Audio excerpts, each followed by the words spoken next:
जय जगन्नाथ नमस्कार।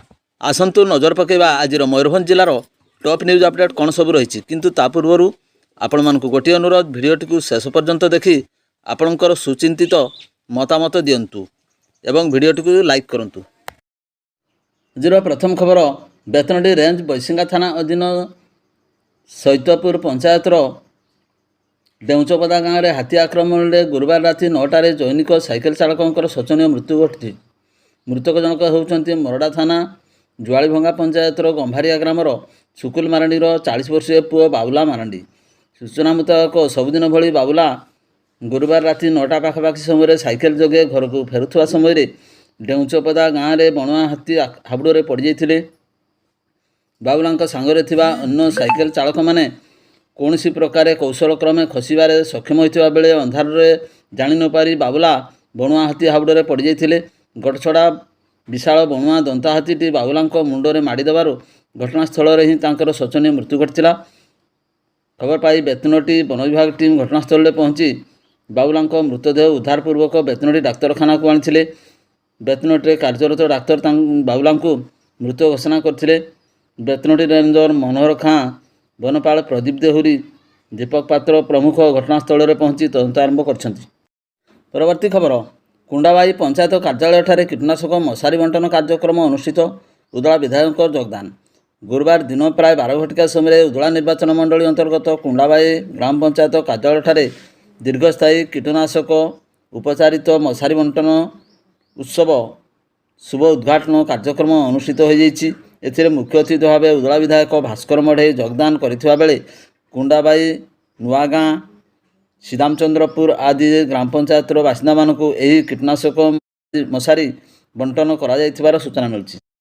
परवर्ती खबर विश्व परिवेश दिवस पालन अवसर में गुरुवार दिन सकाळ 9टा समय बारिपदा वनखंड अधिकारी कार्यालय सम्मुख में 20 जन युवक मोटरसाइकेल जोगे एक रैली जोगे लुलुंग अभिमुखे यात्रा करी सेठारे एणे तेणे पड़िथिबा प्लास्टिक बोतल, प्लास्टिक जार, बोतल सबू सफाई करने सहित सेठारे सुस्थ परिवेश सृष्टि करने को यही सबू अवर्जना को सही स्थान में पड़ी दि जाइथिला।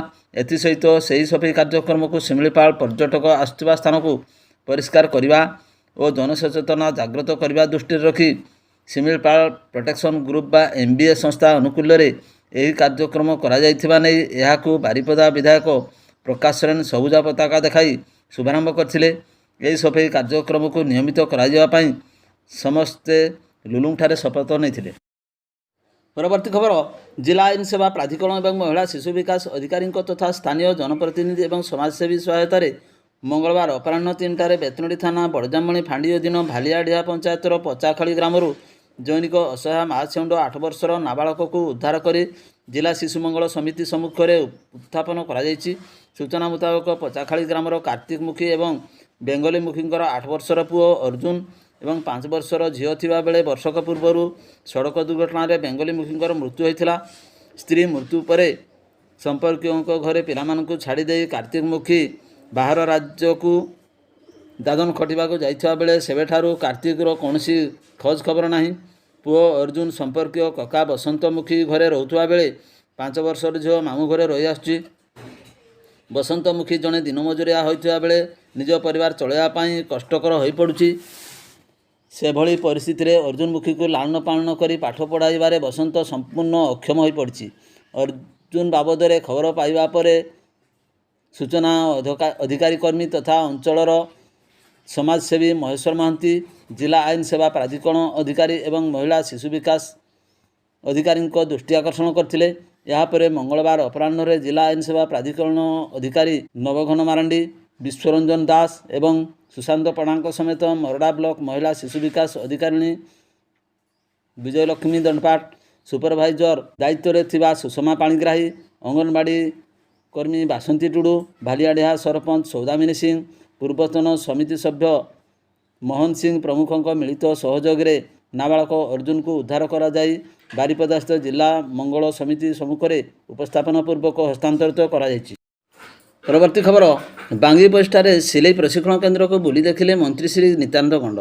बांगीपोशी निर्वाचन मंडल बांगीपोस्टारे ITDA पक्षर महिला मानक सशक्त करने सिलाई प्रशिक्षण दि जाउछि।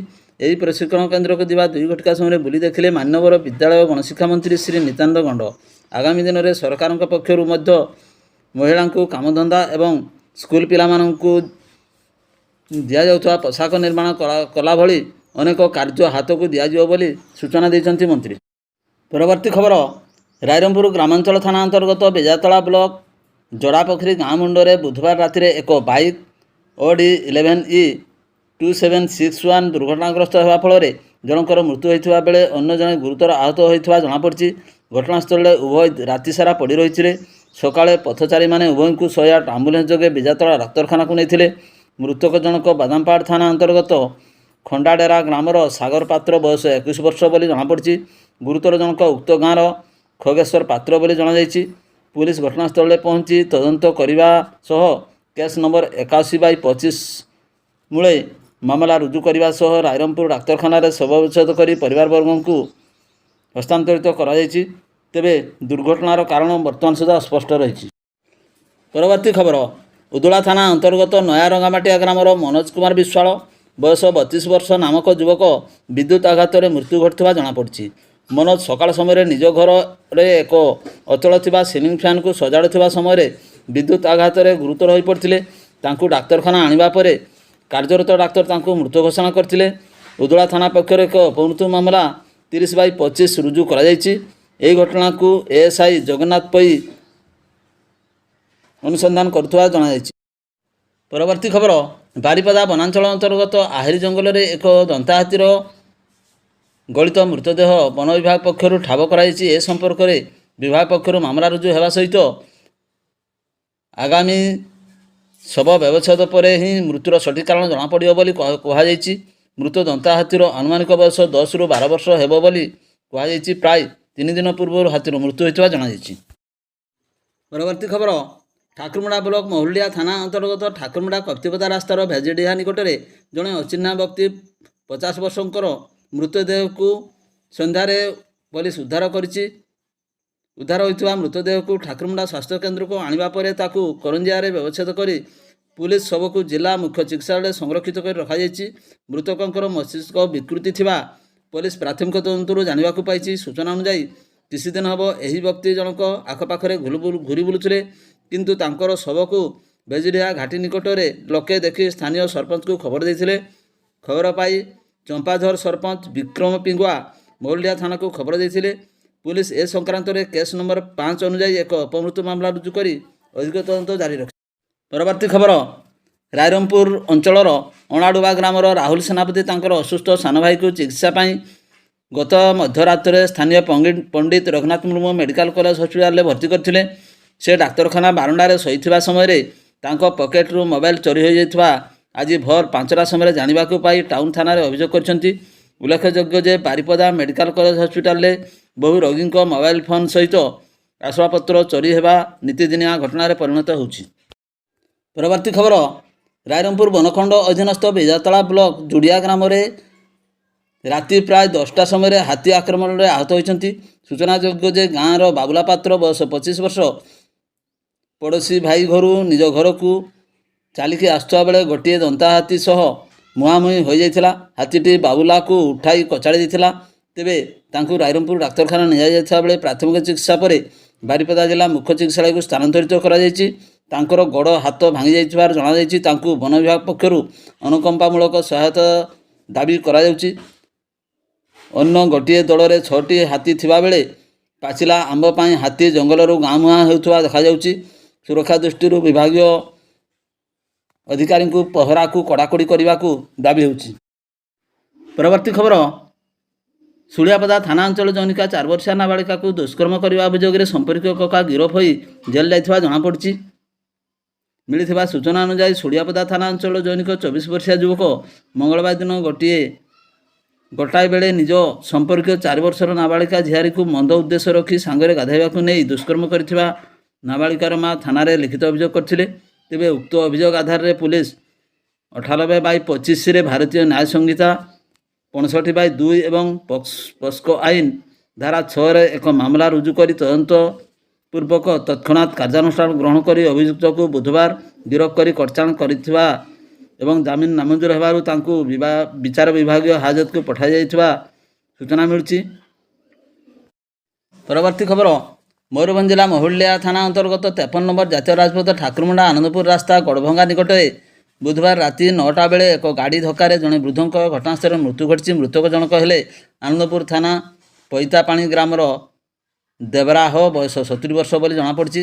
ମିଳିଥିବା ସୂଚନା ଅନୁଯାୟୀ ଦେବରାହ ଠାକୁରମୁଣ୍ଡା ବ୍ଲକ ମହୁଲିଆ ଥାନା ଅନ୍ତର୍ଗତ ଗଡ଼ଭଙ୍ଗା ଗ୍ରାମରେ ଜଣେ ବ୍ୟକ୍ତିଙ୍କ ଘରେ ଦୀର୍ଘ ବର୍ଷ ଧରି କାମ କରୁଥିଲେ। ସେ କୌଣସି କାମରେ ଗଡ଼ଭଙ୍ଗା ଛକକୁ ଯାଉଥିବା ବେଳେ ରାତି ପ୍ରାୟ 9ଟା ସମୟରେ କୌଣସି ଗାଡ଼ି ତାଙ୍କୁ ଧକ୍କା ଦେଇ ଫେରାର ହୋଇଯାଇଥିଲା। ପରେ ସ୍ଥାନୀୟ ଲୋକେ ମହୁଲିଆ ଥାନାକୁ ସୂଚନା ଦେବା ସହ 108 ଆମ୍ବୁଲାନ୍ସକୁ ଖବର ଦେଇଥିଲେ। ଆମ୍ବୁଲାନ୍ସ ଘଟଣାସ୍ଥଳରୁ ତାଙ୍କୁ ଉଦ୍ଧାର କରି ଘସିପୁରା ଡାକ୍ତରଖାନା ନେଇଯାଇଥିଲା। ସେଠାରେ ଡାକ୍ତର ତାଙ୍କୁ ମୃତ ଘୋଷଣା କରିଥିଲେ। ପୁଲିସ ମୃତଦେହ ଜବତ କରି ବ୍ୟବଚ୍ଛେଦ ନିମନ୍ତେ ପଠାଇବା ସହ କେସ୍ ନମ୍ବର 45 ଅନୁଯାୟୀ ମାମଲା ରୁଜୁ ହୋଇଛି। ମହୁଲିଆ ପୁଲିସ ଏଏସ୍ଆଇ ସଞ୍ଜୟ ନାୟକ ଘଟଣାସ୍ଥଳରେ ପହଞ୍ଚି ଦୁର୍ଘଟଣାର ତଦନ୍ତ କରୁଥିବା ଜଣାଯାଇଛି। ଭିଡ଼ିଓଟିକୁ ଶେଷ ପର୍ଯ୍ୟନ୍ତ ଦେଖିଥିବାରୁ ଆପଣଙ୍କୁ ଅଶେଷ ଧନ୍ୟବାଦ।